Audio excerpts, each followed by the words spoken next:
베드로는 아랫뜰에 있더니 대제사장의 여종 하나가 와서 베드로가 불 쬐고 있는 것을 보고 주목하여 이르되 너도 나사렛 예수와 함께 있었도다 하거늘 베드로가 부인하여 이르되 나는 내가 말하는 것이 무엇인지 알지도 못하고 깨닫지도 못하겠노라 하며 앞뜰로 나갈새 여종이 그를 보고 곁에 서 있는 자들에게 다시 이르되 이 사람은 그 도당이라 하되 또 부인하더라. 조금 후에 곁에 서 있는 사람들이 다시 베드로에게 말하되 너도 갈릴리 사람이니 참으로 그 도당이니라. 그러나 베드로가 저주하며 맹세하되 나는 너희가 말하는 이 사람을 알지 못하노라 하니 닭이 곧 두 번째 울더라. 이에 베드로가 예수께서 자기에게 하신 말씀 곧 닭이 두 번 울기 전에 내가 세 번 나를 부인하리라 하심이 기억되어 그 일을 생각하고 울었더라. 오늘 말씀을 보면 베드로가 어제 말씀드린 그 거리 있죠. 이 멀찍이 절대 가까워지지도 않고 그렇다고 절대 멀어지지도 않고 언제든지 도망갈 준비를 하는 그 멀찍이라는 거리를 유지하면서 예수님을 따르고 있었어요. 근데 따르다가 결국 어디까지 갔냐 하면 대제사장의 안뜰까지 갔습니다. 그런데 이제 거기서 이제 새벽이라 이제 추웠기 때문에 이 대제사장의 이제 뜰에서 불을 쬐고 있는데 여기를 잘 보셔야 돼요. 여러분 지금 베드로가 불 쬐는 장소가 어디입니까? 예수님을 죽이는 사람들만 모여있는 적진이에요. 거기다가 지금 분위기가 굉장히 살벌한 시점입니다. 그러니까 사실 그 대제사장이 회당을 소집했던 이 시간이 사실 불법입니다. 이 시간에 소집을 하면 안 되지만 예수님을 죽이겠다는 그 진념이 너무 셌기 때문에 이 불법으로 회를 소집하고 지금 예수님을 죽일 근거를 찾고 있는 중이에요. 굉장히 살벌한 시점입니다. 그러니까 만약에 뭔가 조금만 잘못되면 베드로도 같이 휘말려 들어갈 수 있는 굉장히 위험한 시점이고 위험한 장소예요. 그리고 베드로도 지금 그것을 굉장히 경계하면서 두려워하고 있습니다.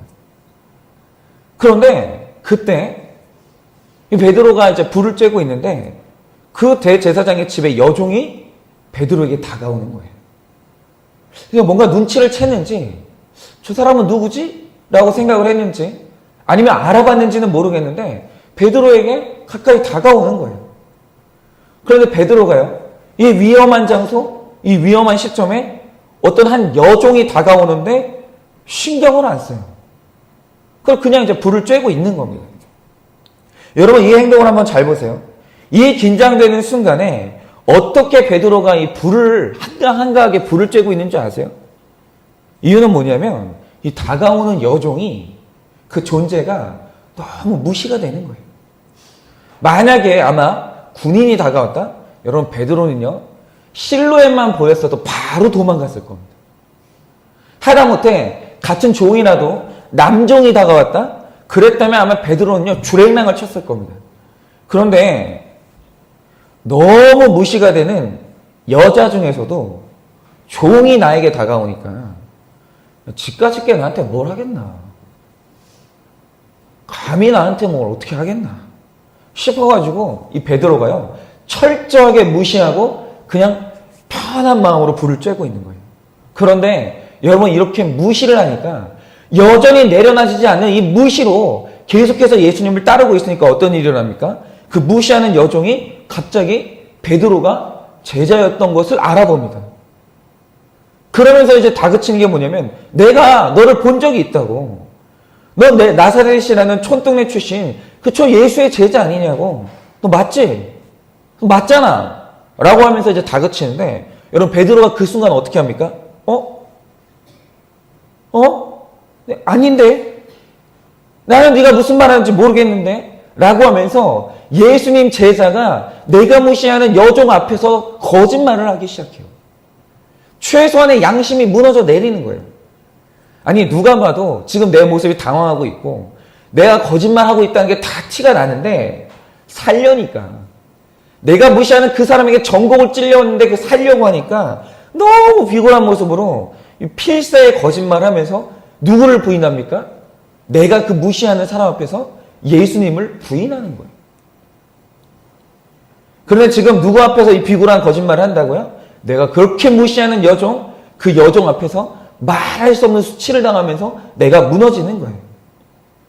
여러분 만약에 베드로가요 이 여종을 무시하지 않고 일찍 도망갔거나 아니면 여종이 자기 정체를 이제 드러냈을 때 맞다고. 내가 그 사람이 맞다고. 이 고백하고 도망갔으면 그 수치가 이 첫 번째 대화에서 끝이 났을 거예요. 그런데 그 여종을 무시했죠. 그런데 끝까지 무시하면서 나는 예수 제자가 아니라고. 인정하지 않고 또 무시하면서 네가 어쩔 건데 그러면서 또 자기를 부인하는 거예요. 그런데 한 번 내 죄를 지적할 때 그 말을 무시하고 난 아니라고 하는 그 부인이 예수님을 부인하는 심각한 죄고 우리가 그 부인하는 것 때문에 계속해서 수치를 당하고 있는 거예요. 여러분은 그 왕따를 당해보셨습니까? 저는 당해봤거든요. 제가 그 어려서 왕따를 당한 게 아니고요. 목사가 돼가지고 제가 왕따를 당했습니다. 그것도 누구한테 당했냐면 이 동료 목사님들한테 왕따를 당했었어요. 왜 그랬냐면 제가 그 성공에 대한 야망병이 한창 진짜 가장 깊었던 중증이었을 때 제가 가졌던 생각이 뭐냐면 아니 내가 목회를 하면 성도님들하고 목회하지 목사들하고 목회하나. 그러니까 나이가 먹어갈수록 깊어지고 계속 이제 사역의 기간이 이제 쌓여갈수록 뭔가 하나님 앞에 깨달음이 있는 게 아니라 자꾸 잔머리만 돌아가는 거예요. 그러니까 계속 계산이 되는 거예요. 누가 필요한 사람이고 누가 필요 없는 사람인지.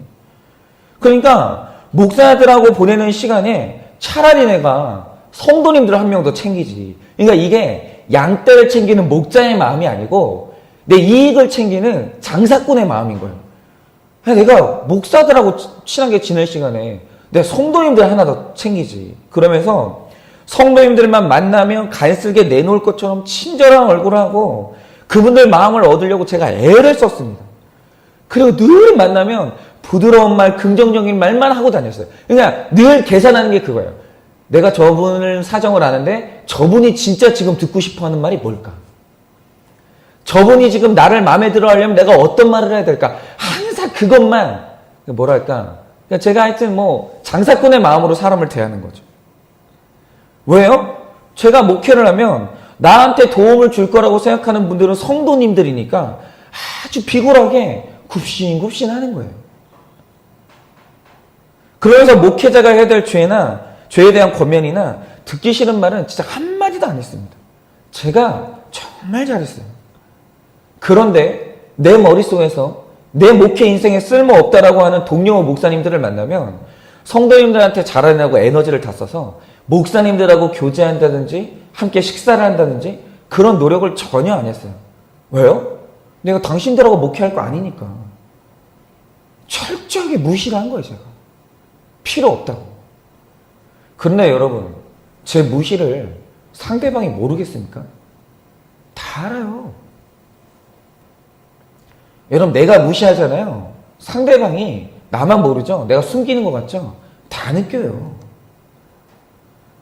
그러니까 어느 날부터 어떤 일이 벌어졌냐면 제가 무시하는 그 사역자 모임에 어느 날부터 아예 저를 부를 생각을 안 하는 거예요. 그러니까 그전에는 어떤 점심이 돼가지고 식사를 하러 가면 목사님 같이 가실래요? 물어는 봤거든요. 근데 갑자기 식사 시간이 딱 됐는데 자기들끼리 싹 일어나더니 나가버리는 거예요. 어느 날부터 그 식사 시간이 되면 사무실 안에 저 혼자 남겨지는 거예요. 그리고 갔다가 와도 누구에게도 저한테 말을 안 붙이는 거예요. 그런데 이러면 이제 무슨 일이 생기냐면 사역을 하면 반드시 팀으로 함께 해야 되는 사역이 있거든요. 그런데 제가 동료들과 싸운 친분이 없으니까 아무도 제가 어떤 맡은 일을 도와주는 사람이 없는 거예요. 그러니까 어떤 일이 생기냐면 제가 사역자들 무시했잖아요. 나는 너네들 없어도 나 혼자 얼마든지 잘할 수 있어 라고 했는데 그때부터 사역이 힘들어지면서 이게 지금 뭐가 잘못됐다는 느낌이 오는 거예요. 여러분 그러면 어떻게 해야 됩니까? 제가 완전히 오늘 말씀에 나왔던 그 베드로였는데 여러분 베드로가 한 번 여종을 무시하고 수치를 당했으면 그 다음에 어떻게 해야 됩니까? 그 여종을 무시했던 내 교만을 회개하고 밝혀야 되잖아요. 내가 뭘 잘못했는지 내 죄가 무엇인지 아니면 자기 신분을 밝혀야 되잖아요. 그런데 그 곁에 있는 여종이 그 곁에 있는 자들하고 다시 한번 또 물었어요. 너 그 도둑 맞지? 두 번째로 물었어요. 그런데 70절에 뭐라고 합니까? 또 부인하는 거예요. 이 또 부인하는 것, 이게 뭐냐면 우리의 어리석은 자존심이에요. 그 어리석은 자존심, 알량한 자존심. 여러분, 저도 그때 문제를 깨달았으면 동료들한테 제가 고백을 해야 돼요. 제가 그동안 잘못했다. 제가 여러분들하고 잘 지낼 수 있도록 한 번만 더 기회를 달라고. 제가 그렇게 회개를 했어야 되는데 힘든데도 자존심 때문에 이 회개를 안 하니까 어떻게 되는 줄 아십니까? 너무 외롭고 너무 힘든데 오히려 그때부터 제가 어떻게 했냐면 자존심이 상해서 오히려 나 혼자도 더 잘하는 척, 오히려 더 혼자 지내고 오히려 더 밝게 웃고 지냈어요. 속으로는 막 속이 썩어 들어가는데 동료 사역자들 만나면 막 밝게 인사하고 나 아무렇지도 않아. 당신들이 아무리 그래봤자 끄떡도 안 해. 이러면서 제가 오히려 더 그렇게 하는 거예요. 그런데 사람들이 보면 힘든 게 티가 다 나는 거예요. 그런데 아닌 척 하니까 당시에 동료들이 저를 보면서 얼마나 비웃었겠어요. 여러분, 이게 뭡니까? 이게 바로 자기 죄를 예수님이 계속해서 고백하라고, 자복하라고, 회개하라고 하는데 이게 바로 계속 자기 죄를 부인하는 그 어리석은 자존심이에요. 그 어리석은 자존심. 더 일찍, 더 쉽게 해결하는 회개라는 길이 있는데 도대체 아무리 사건으로 두드려도 회개가 안 되는 거예요. 그게 바로 저의 모습이에요. 여러분, 그러다가 베드로가 어떻게 합니까? 다시 한번 그 세 번째로 예수님과의 관계를 또 물어요, 사람들이. 너 진짜로 예수님 제자 아니야? 근데 이번에는 부인하는데 어떻게 부인합니까?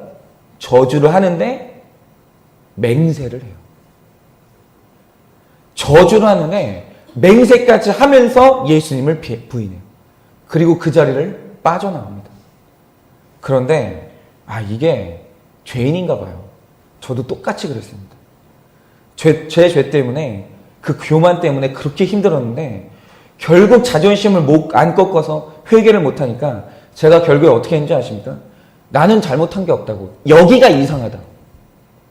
나는 잘못한 거 하나도 없는데 여기 너무 이상한 교회고 여기 사역자들 너무 이상한 사람들이라고 하면서 제가 맹세하고 저주까지 하면서 그 교회를 나오게 됐어요. 내가 잘못한 게 아니라고. 나는 열심히 사역했는데 잘 지내보려고 노력을 했는데 니들이 이상하다고. 그렇게 맹세하고 저주까지 하면서 저는 결국 거기를 도망쳐 나온 거예요. 여러분, 이게 뭔지 아십니까? 바로 이게 예수님을 부인하고 있는 베드로의 마음이고 이것이 바로 예수 그리스도를 부인하는 우리의 삶이에요. 그런데 그 순간 누가복음을 보면 굉장히 놀라운 기록이 있습니다. 그게 뭔지 아십니까? 자, 베드로가 세 번째로 예수님을 부인해요. 맹세하면서 예수님을 저주해요. 절대 아니라고. 내가 그런 촌놈하고 어떤 관계가 있냐고. 다시는 그런 소리 하지 말라고. 내가 하나님의 이름으로 맹세하는데 절대 아니라고. 그러면서 맹세하고 저주하면서 부인하는 순간 누가복음 7장 61절을 보면 어떤 일이 일어나는지 아십니까? 마침 그때 예수님이 끌려가시면서 대제사장 안뜰로 나와요. 그런데 여러분, 그 표현이 어떤 표현인지 아십니까? 예수님이 이렇게 끌려가잖아요. 끌려가고 있는데 갑자기 몸을 돌려요. 끌려가다 말고 갑자기 딱 멈추더니 몸을 돌려요. 그리고 나서 예수님이 베드로와 눈을 마주쳐요. 여러분, 이게 뭔지 아십니까? 여러분, 베드로가 세 번씩이나 예수님을 부인하고 마지막에 맹세의 저주까지 했으면 돌이켜서 베드로를 쳐다보는 게 아니라 그대로 베드로를 외면하면서 가셔야죠. 지나가셔야죠. 그런데 여러분, 지금 예수님이 자신이 죽어가는 긴박한 순간이에요. 포승줄에 묶여가지고 지금 예수님이 이대로 끌려가시면 어디로 가냐 하면 빌라도에게 끌려가야 돼요. 여러분, 빌라도에게 끌려가면 더 패션 오브 더 크라이스트 보셨죠? 빌라도에게 끌려가면 그 다음부터 여러분 죽을 때까지 매질을 당해야 돼요. 내 몸이 상처가 없는 성한 유일한 순간이 바로 이 순간이에요. 근데 그 유일한 순간에 갑자기 예수님이 하시는 게 뭡니까? 가던 길을 멈추고 포승줄에 끌려가지고 강하게 끌려가고 있는데 그거를 딱 버티고 서가지고 뭘 하냐면 마지막에 몸을 돌려가지고 베드로를 쳐다봐요.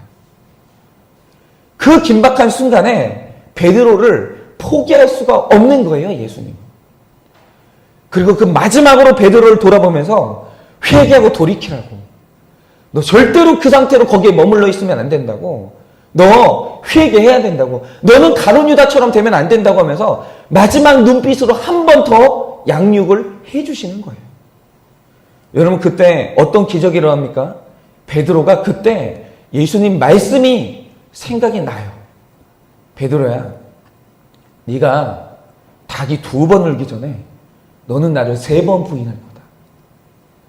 그런데 나는 미리 그걸 다 알지만 내가 이 시점에 네가 이렇게 나한테 할 줄 내가 다 알고 있지만 그런데 내가 너를 사랑한다. 나는 너를 절대 버리지 않는다. 그러니까 너 그 순간이 오거든 절대 부끄러워하지 말고 회개해라. 너 버티지 말고 회개하라. 이 예수님의 사랑, 이 말씀이 그 새벽에 생각이 난 거예요. 그래서 베드로가 그 말씀이 기억나고 내 죄가 보여서 여러분 그 자리에서 그가 꺾이고 자기 자존심이 꺾이면서 통곡을 합니다. 여러분 이 결말이 중요해요. 나중에 제가 그 시간이 지난 후에 제 죄를 보는 양육을 받았어요. 양육을 받는데 진짜 기억하기 싫은데 제가 왕따 당했던 그 사건을 다루게 됐어요. 여러분 그 사건을 이제 다루게 되는데 양육자는 저한테 그러는 거예요. 제 죄를 보게 하려고 계속해서 노력을 하는데 저는 버티고 서 있는 거예요. 무슨 소리야, 왕따가 범죄지. 아니 목사들이 나를 왕따시켰으면 그 목사들 인격의 문제 아니냐고. 왜 피해자인 나보고 가해자라고 하냐고. 제가 계속 버텼어요. 저는 그때 동료들을 원망하고 그 교회가 안 좋은 교회였다고 합리화를 하는데 말씀으로 계속 양육을 받는데 중요한 것은 뭐냐면 그 순간에 어느 순간에 제가 제 죄와 마주쳤어요. 그때 제 죄가 보이는 거예요. 내 야망을 실현시켜줄 쓸만한 성도님들과는 비굴하지만치 잘 지냈어요. 여러분 그런데 제가 그때 생각해보니까 얼마나 비열했냐면 제가 그때 잘 지냈던 성도님들이 누군지 아세요? 그래도 물질 있는 분들, 지성 있는 분들, 만약에 내가 뭔가 시작한다고 하면 그래도 뭔가 도움을 줄 만한 사람들, 양육이 좀 더 된 사람들, 제가 그런 사람들한테 있잖아요. 비굴하지만치 잘 지내고 아무 도움도 안 될 것 같은 동료들 그리고 성도들한테는 내가 시간을 아낀다고 효율적으로 산다고 하면서 말도 섞지 않았던 그 제 모습이 보이는 거예요. 너무 신기했어요. 그게 바로 저를 살리는 예수님의 은혜였어요. 예수님의 가던 길을 돌이켜서 저를 한번 바라봐 주신 거예요. 그러면서 그 순간 말씀으로 제가 했던 게 다 생각이 나는 거예요. 그 눈빛, 그 교만한 말투, 그 교만한 눈빛, 그 몸짓들, 쓸만한 사람만 골라서 상대하는 그 비열한 모습들. 그게 깨달아지는데 얼마나 부끄럽고 얼마나 슬픈지 제가 그때 적용을 한 게 뭐냐면 그 당시 저와 사이가 안 좋았던 동료들 있죠. 동료들한테 다 메일을 보냈어요. 울면서 메일을 보냈어요. 내가 잘못했다. 용서를 해달라고. 그러고 나서 제가 회개를 하고 그 다음부터 제가 사람을 차별하고 무시하는 제 죄를 지금도 경계하고 있고 어딜 가든지 제가 제 죄를 늘 인정하고 있어요. 맞다고. 누가 저를 찌르면 항상 그렇게. 저는 사실 제가 제 외모가 그렇습니까? 제 외모를 보시면은 제가 사실은 들었던 말 중에 제가 가장 많이 들었던 말이 되게 싸납게 생겼대요, 제가. 신혜수 집사님 이렇게 고개 끄덕이지 마세요. 그냥 마음으로만 하세요, 마음으로만. 제가 되게 싸납게 생겼대요. 그래서 제가 되게 이렇게 뭔가 틀린 게 있으면 따질 것처럼 생겼대요, 제가. 그리고 어떤 분은 마지막에 이제 저랑 다시 안 볼 생각을 하고 그런 말씀들 하시더라고요. 제가 생긴 게 되게 싸가지 없게 생겼대요. 그런데 그게 알고 보니까 편견이 아니었어요. 맞아요. 제가 생긴 대로 노는 사람이 맞아요. 제 얼굴이, 제 인격이 제 얼굴에 배어나온 거 맞아요. 제가 이제 부인하잖아요. 맞아요. 내 자존심 때문에 예수님 부인한 사람이란 거 제가 맞아요. 다 맞아요. 앞으로 성도님들한테 저한테 어떤 말씀을 하시면 제가 마음 가운데 굳게 다짐하는 게 뭐냐면 맞다고 고백하는 거예요. 맞아요. 내가 그 죄인이 맞아요. 그게 그 사람이 나한테 착각한 것도 아니고 그 사람이 나를 잘못 본 것도 아니고 그게 맞아요. 맞는 거예요. 제가 야망 있는 사람이고 차별하는 사람이고 무시하는 사람이고 저는 위선적인 사람이에요. 맞아요. 다 맞는 거예요. 나만 나를 모르는 거예요. 남들은 나를 다 아는데 나만 나를 몰랐던 거예요. 그래서 제가 수치를 당하고 제가 그래서 예수님을 3번이나 부인하고 뒤늦게서야 제가 통곡을 했던 거예요. 그래서 제가 이제는 빠르게 가려고 합니다. 저 이제는 부인하지 않으려고요. 강단에서 선포되는 그 죄에 대한 말씀이 다 내 말씀이 맞다고 저는 이제 부인하지 않으려고요. 왜요? 그게 바로 예수님 만나는 가장 빠른 방법이에요. 뭐 하려고 버텨요? 그 알량한 자존심이 뭐라고 제가 뭐 때문에 저를 사랑하신 예수님을 3번이나 부인하겠어요. 그런데 여러분 이게 어떻게 가능합니까? 주님이 저를 버릴 수 있었는데 그렇게 살다가 세상으로 흘러 떠내려가서 지옥으로 갈 수 있었는데 예수님이 저를 외면하지 않고 그 긴박한 순간에 한 번 더 돌이켜서 저를 봐주신 거예요. 네 사람 무시하고 있다. 너 지금 나를 무시하고 나를 부인하는 거라고. 그 깨달음을 주신 거예요. 그래서 제가 통곡하고 돌아올 수 있었어요. 여러분 오늘 예수님이 이 자리에 나오셨다는 것은 뭐냐면 예수님이 지금 여러분들 돌이켜서 한번 봐주신 거예요. 오늘 이 새벽에 여러분이 통곡하면서 땅을 치면서 여러분 예수님 앞에 인정해야 될 여러분의 죄가 뭡니까? 여러분이 예수님을 부인했던 그 알량한 자존심 때문에 예수님을 3번이나 맹세하고 저주했던 그 예수님을 향한 부인이 뭐가 있습니까? 여러분 우리가 다 예수님을 부인할 날들이 있어요. 언제였습니까? 여러분 우리 지금껏 살면서 돈 때문에 예수님 부인한 적이 있으면 회개하셔야 돼요. 회개하셔야 돼요. 알량한 사람한테 사랑받고 사람한테 인정받으려고 여러분 예수님 부인한 적 있으시면 회개하셔야 돼요. 내 자존심 때문에 예수님 부인한 적 있으면 회개하셔야 돼요. 내가 힘들다고 내 몸이 힘들다고 예수님 저한테 왜 자꾸 이러세요? 왜 예수님 저한테 이러시냐고 예수님 저주하고 여러분 맹세하셨다면 여러분 회개하셔야 돼요. 그 저주하고 맹세하는 베드로가 나라고 인정하셔야 돼요. 여러분 오늘 그 통곡할 때 바로 그때 우리가 거듭나고 하나님이 우리를 회복시킬 줄 믿습니다. 그리고 오늘 이 통곡 소리를 듣고 예수님이 말할 수 없이 기뻐서 오늘 우리에게 달려 오시는 거예요.